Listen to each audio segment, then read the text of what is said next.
जय माता दी मित्रों, मेरा नाम पंडित प्रकाश जोशी और आज हम इस कार्यक्रम में चर्चा कर रहे हैं कि गोवर्धन पूजा कब है। 13 तारीख को है या 14 नवंबर को है, इसके बारे में इस कार्यक्रम में पूरी जानकारी लेंगे। साथ ही साथ गोवर्धन पूजा कैसे मनाएं इसके बारे में भी इस कार्यक्रम में चर्चा कर लेते हैं।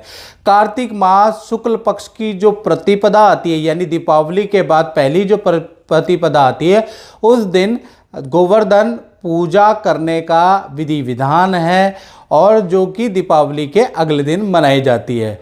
उस दिन क्या होता है कि गाय के गोबर से गोवर्धन पर्वत की आकृति बनाने के बाद कृष्ण भगवान का और गोवर्धन पूजा पर्वत की पूजा की जाती है।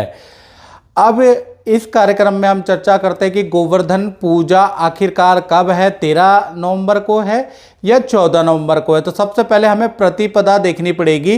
तो प्रतिपदा 13 नवंबर से के दोपहर से यानी 2:56 से शुरू है और 14 नवंबर दोपहर के 2:36 दोपहर तक प्रतिपदा तिथि रहेगी।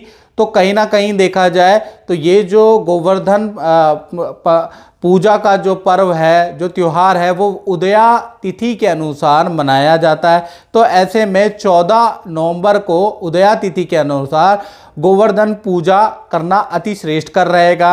और 14 नवंबर को पूजा का शुभ मुहूर्त के बारे में बात करें तो 14 नवंबर 2023 में गोवर्धन पूजा का शुभ मुहूर्त है सुबह 6:43 से लेकर और देखा जाए तो सुबह 8:52 तक आप गोवर्धन पर्वत की पूजा कर सकते हैं, कृष्ण भगवान की पूजा कर सकते हैं। चलिए अब जानते हैं कि क्या पूजा विधि होनी चाहिए, सरल तरीके से हमारे व्यूअर कैसे पूजा कर सकते हैं। तो भाई उसके लिए सबसे पहले अगर आप गोवर्धन की पूजा करना चाहते हैं तो आपको सुबह जल्दी उठना पड़ेगा।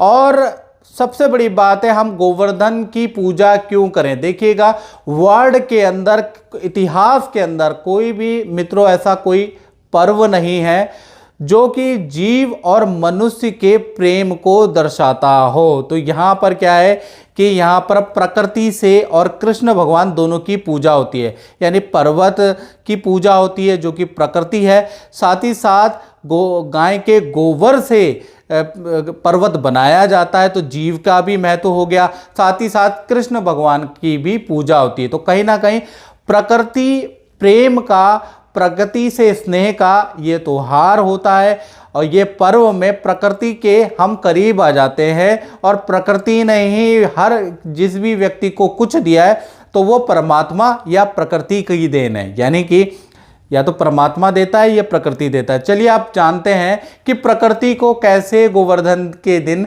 खुश करें। तो ऐसे में सुबह जल्दी आपको उठना पड़ेगा। स्नान आदि का कार्य करने के बाद शुभ मुहूर्त कम है, लेकिन उस समय पे आप गाय के गोबर से पर्वत बना लीजिएगा। वो समय है सुबह 6:43 से 8:52 के बीच में आप कृष्ण भगवान जी की कोई फोटो रख लीजिएगा। साथ ही साथ गोवर्धन पर्वत को गाय के गोबर से बना लीजिएगा।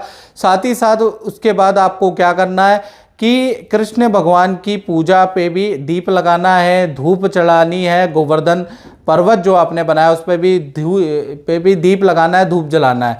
उसके बाद देखा जाए तो भगवान श्री कृष्ण की आपको पूजा करनी है, यानी कि पुष्प अर्पित करना है, अक्षत अर्पित करना है, साथ ही साथ जौ, तिल, इलायची और आपको गोमूत्र अर्पित करना है, पंचगव्य आपको अर्पित करना है, 5 प्रकार के फल आपको अर्पित करना है। इस प्रकार से भगवान कृष्ण की सबसे पहले आप पूजा कर लीजिएगा। उसके बाद अन्नकूट का आपको भोग लगाना है। अब अन्नकूट का भोग के लिए जितनी भी उस समय पे सब्जियां हैं उनको अच्छी तरह से कूट के और उसकी कोई एक सब्जी बना लेनी है और वो उसका भोग आपको भगवान श्री कृष्ण और गोवर्धन राज को आपको लगाना पड़ेगा। तो इस प्रकार से आप गोवर्धन की सरलतम पूजा कर सकते हैं। तो मित्रों, इस कार्यक्रम में बस इतना ही। मुझे दीजिए इजाजत। जय माता दी।